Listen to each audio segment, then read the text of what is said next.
does. And okay, Arashi, yesterday, when me and Nicer were casting for some of the games, we saw the Brody ban in the first phase. And I was already talking, I was hyping the Brody up right after the patch. I was saying, all right, Brody's busted. I've been spamming the heck out of Brody. I'm an official SPA, Arashi. You know what that means? What is that? I'm an official Sky Piercer abuser, bro, and I play the Brody all the time with the Sky Piercer, man. You get so much base damage already with the Brody. You technically already have an execute mechanic in your kit. On top of that, now Sky Piercer, so you can execute some of these members even harder. And the fact that Malaysia have shown the Moskov so early on, it is going to be a good matchup for the Brody. But there you go, that's an Aurora for Stormy, a signature pick for the man, though it may look kind of, weird. Stormy plays this a whole lot in MPL Malaysia. And it can be a great pick to really punish the clumping up. If Indonesia carelessly walk into a diversion, an Aurora can absolutely punish everyone.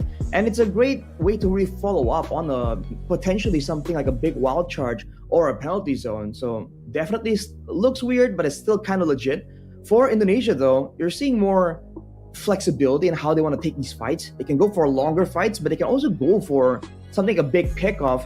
And in team fights, not really a lot of combos, but they do have a lot of crowd control and AoE, so they can hold their own here depending on how the fights really do start get started. As they pick up an Xborg as well, more damage, a great solution to the Terizla as well.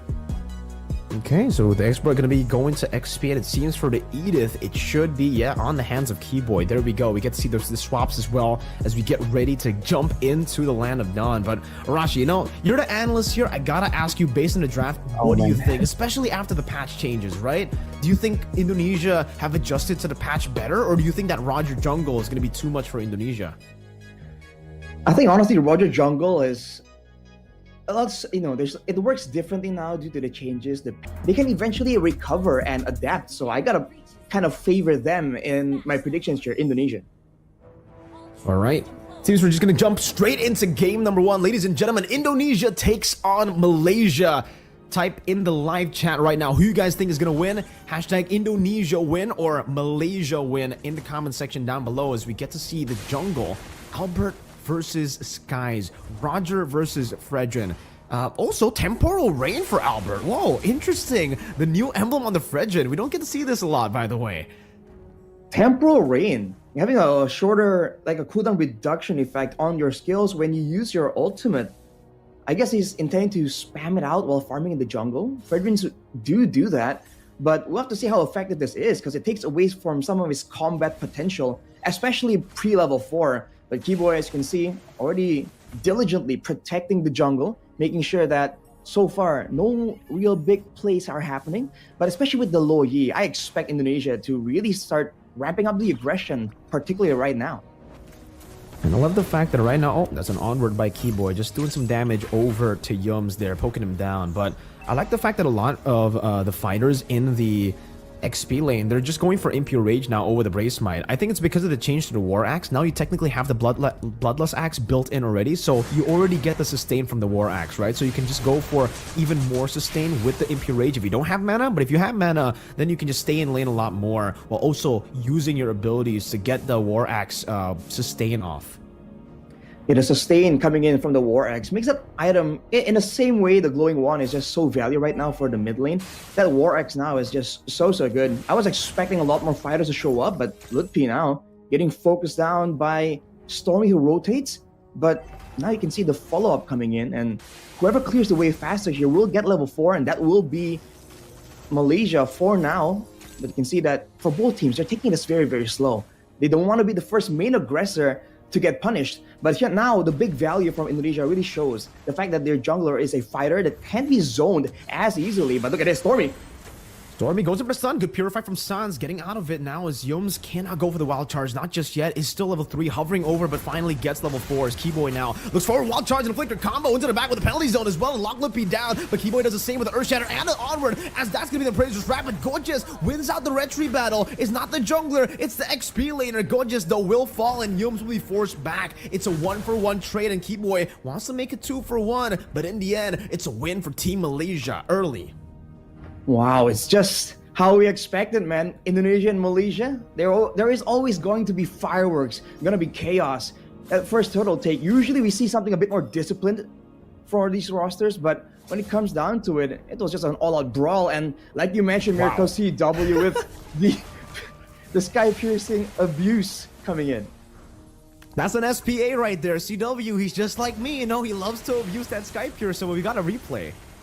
That's this turtle fight right here where Malaysia just barreled through and they're kind of holding back Indonesia. And in the midst of everything, Gojes, out of everyone, was the one to secure that turtle. So small win for Malaysia, but overall, it's still a very, very slow game. But Malaysia is doing a great job just staving off the aggression and the level 2 power spike technically from the Lo Yi. So we're gonna have to wait a bit longer to see some kind of big play, but Gojes getting roasted here in the lane. Yeah, forced to recall now as Litpi gets so much more space to pick up the turret shield. And he'll actually just be going for both. He's letting the minion waves go for the turret shield, getting him down. Now in the mid lane, it's going to be Keyboy frozen up, and that should be the kill for Skies as he's able to deal with Keyboy just through that stun. And also a Spear of Destruction that's going to be used up just for the damage. He won't teleport there, he'll just stay in lane. Great play here for Malaysia, picking up a kill. But on the bottom side, you can see the rotations coming in. They're trying to make sure they get as much advantage as possible, especially when they have control over the map before the diversions coming in from Indonesia will start to be an issue.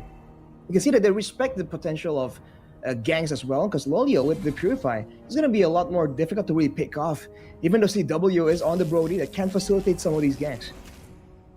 Okay, set up for the second turtle now. Litpi doing the same thing he's been doing to Gojes up top, just roasting him down. But Skies is rotating up top, trying to deal with the Faraga armor. Actually jumps in as the War Axe gets completed by Gojes. Keyboy with Earth Shatter, going to zone Stormy away from this turtle. But look at the barrier there placed down. Albert won't be able to take full aggro on it. Gojes gets taunted up, goes in for the penalty zone, connects on the Litpi. They're retry battle, and it's not going to be any of the junglers winning it out. Look at this! Look at the damage coming from Stormy and the CC, as that's going to be him taken down. But Stormy now running away with the passive. Gojes flickering forward to find Litpi as Keyboy deals with Skies in the Primal Wrath, and CW rotates from the bottom lane, but will give out so much more prio in the bot towards Lolio. Spear of Destruction connecting on the CW as Yums gets taken very low, but is still able to survive, and Lolio decides to go in. That's a stun on the CW, and now with the Lycan bounce, they're able to get the kill. CW force back, and Sans is able to get a few more of these trades on, but in the end, it's an all-out win for Malaysia. What a great play for Malaysia there. They were able to focus down the targets even more efficiently than Indonesia and still get the global presence play. And look at that though, fight through breaking out all over the place. Lolio coming in with the Spear of Destruction earlier was just an absolute win. He knows his team was still in the fight, was still having the advantage. He joins in and just shuts down CW in that fight as well. And just off screen there, Yums was able to find yet another kill. So it was the turtle taken away, it was the bottom tower taken as well. Malaysia here is pushing on the pace on Indonesia. Doing a great job so far. Look at the goalie, 2,000 almost to the hands of Malaysia on this composition that honestly, yes, can snowball as well, but you would think, especially with the Moskov, that they would actually wait a bit longer to get you know, that power spike, right? And the Moskov, yeah, it hasn't hit his power spike, not just yet, it's just a corrosion scythe. I think it's just a great play by them to just use the early game power spike. You can see a Sky Piercer completed for Skies as well on the Roger. So a bit of that execute threat for the members of Indonesia. And as we mentioned, Gojes with the War Axe, he was already doing so much damage, being so tanky early on. And right there, steal attempt as Albert tries to retaliate.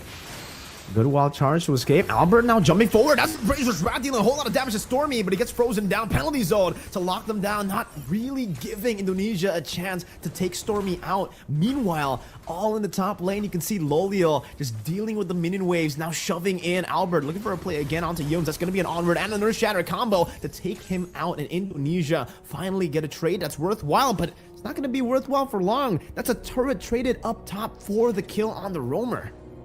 This is just Malaysia using this macro plan so well. The fact that they can send a gold laner to just keep farming again and again and join these fights from so far away is giving them so much more space. And as a result, you can see that Indonesia, they do have damage, but they're struggling to lock down and find pickups, because even the roamer that's supposed to open up the map for the side of Malaysia, it's a grok that's just so difficult to really lock down. Diversion though from Indonesia, can it pay off?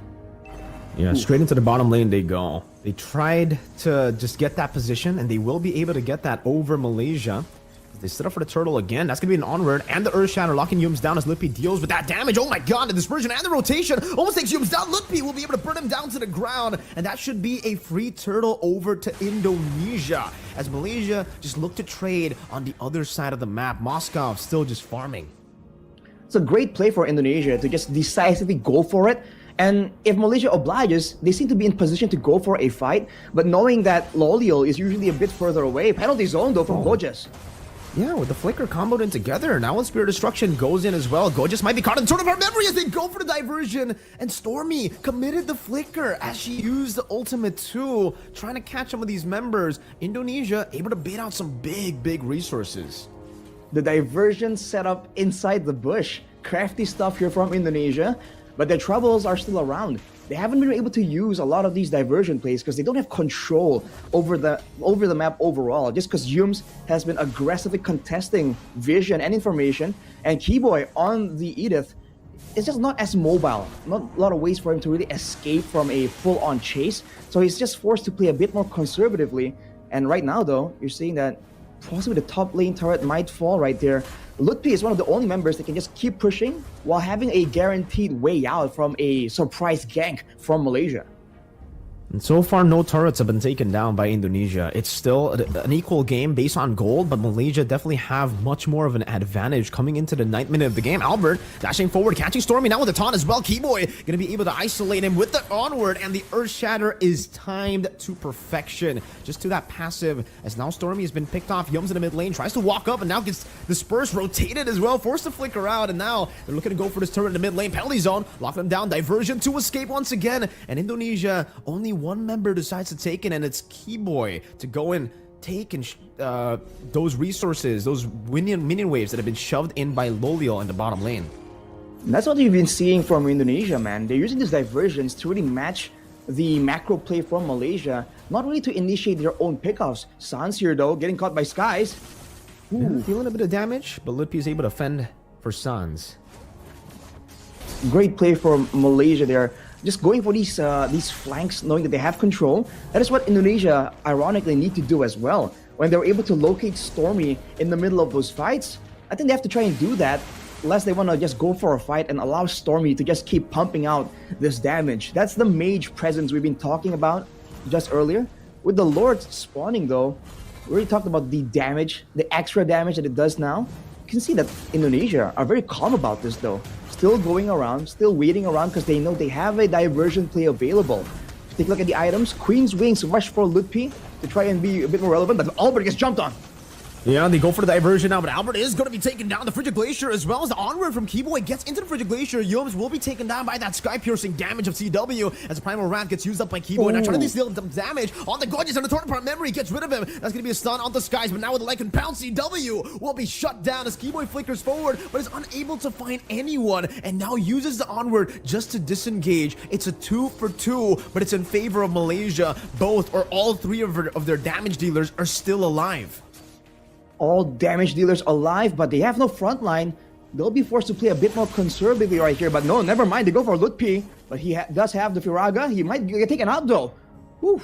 No, he gets out with the flicker. Almost taken out. Yeah, Loliel is definitely pushing the pace now. And I think at the 11th minute, he already has his power spike as they go straight for the Lord now. Indonesia, they need to try to contest this right now. The goal lead is still 50-50. Stormy, oh, Frigid Glacier gonna be baited out. And that's gonna be the knockup from the Lord, revealing Yums. Keyboy with the Earth Shatter, not really gonna be using flicker. Wild charge into the back, catching Albert to stop any sort of retreat play from happening. Keyboy with the onward and the Earth Shatter, and Calvin Winata, CW, will be able to pick Gorgeous up. It's a 1-for-1, a kill for a Lord.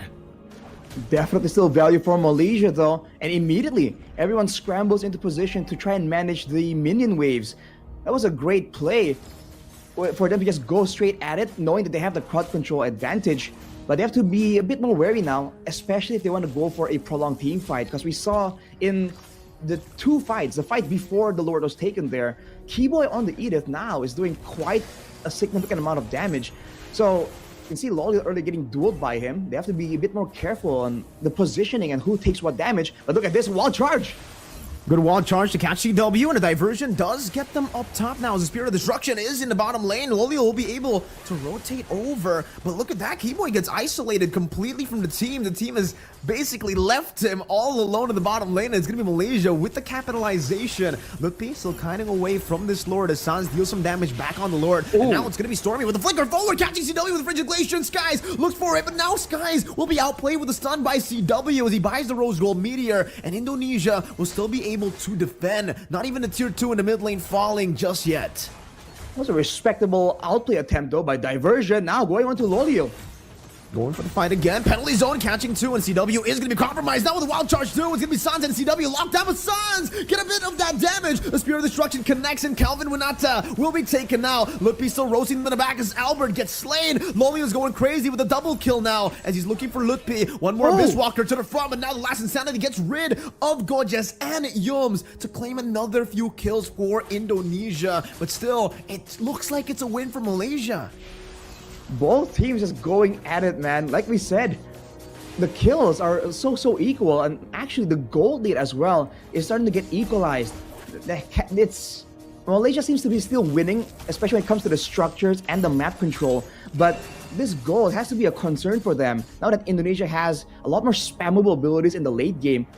If they can go for a proper fight without any surprises coming in from Malaysia, it's going to be quite dangerous for them. If you take a look at damage dealt, the highest damage dealer is actually Lutpi, who is relatively ignored, so he's just flaming everyone down. But on the other side, Gorgeous, who is supposedly a frontliner, is just doing an insane amount here on this Terizla. That is definitely something that Indonesia will struggle to try and deal with, because their main damage dealer, Calvin Winata, has a bit more of a burst style of a hero, so it doesn't really shred through this Terizla as easily. And slowly but surely, it does seem like Malaysia are outscaling Indonesia, right? Wild charge again into the penalty zone. Keyboy still going to be able to flicker out of that, and that's 2 big ultimates used up for the flicker. Who gets more value out of that trade, Arashi? Considering that the Lord is just up right here, I think Indonesia technically has a bit more value to be taken, unless they can't really get forced to go for the Lord because of the macro play. The bottom wave getting pushed out. Diversion is available for Suns to bring CW into the fight, but we'll have to see how Indonesia wants to play this. Okay, Lutpi in the front trying to zone them away now on that X-Borg as Sans gets the conceal of Keyboy to go back into the mid lane to clear this wave, and he will be able to do so. Athena's shield now bought up by Keyboy, so a little bit more sustainable in the skirmish as Albert. You can see that the Lord Dance is, not as good as it was before, as the Lord takes so much of your HP away. Albert is down to a quarter of his HP, and now it's Lutpi who's trying to take the turtle or the Lord aggro. And again, so much damage already outputted by the Lord. This new change is definitely changing a few, dynamics in the game. The Lord Dance is so much harder to do. Oh, Keyboy, onward, and Earth Shatter right into the Frigid Glacier. They're all going to be baited into CW. Now in the back, it's going to be Sans who gets taken down by Lolio. CW gets some damage down, but Wooden Nature will be able to save him, and Lolio gets the outplay onto CW. Lutpi's next to the chopping block. The Spirit of Destruction connects, and Lolio teleports behind him. The Faraga armor still ready. He will use it to just clear up the wave in the mid lane, but he will not be able to do so. One more cannon minion. They might be able to utilize all of this to go for the game end in game number 1. Just one cannon minion, one more hit to the cannon minion, but it'll be enough for Team Malaysia to secure game number 1. What a performance, man. That final fight was a complete wipe from the side of Malaysia. Indonesia, unable to do anything, outplayed at every turn.